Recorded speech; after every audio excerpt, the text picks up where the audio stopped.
அங்காள பரமேஸ்வரி தாயே வாழ வழியற்றவளாக நிற்கின்றேன்.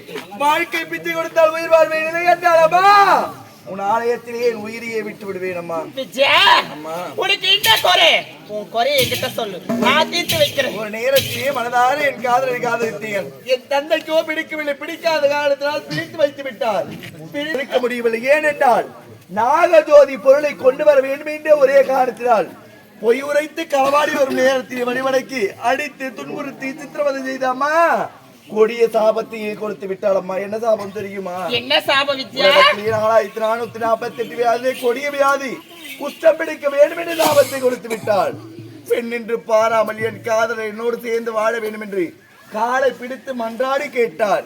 எனக்கு சாபம் விமோச்சனம் கொடுங்கள் தாயே என்று. தாய்க்கு தலையான பெண்ணாக இருக்க வேண்டும், கற்ப கருதியாக இருக்க வேண்டும், உத்தமையாக இருக்க வேண்டும், பத்திராக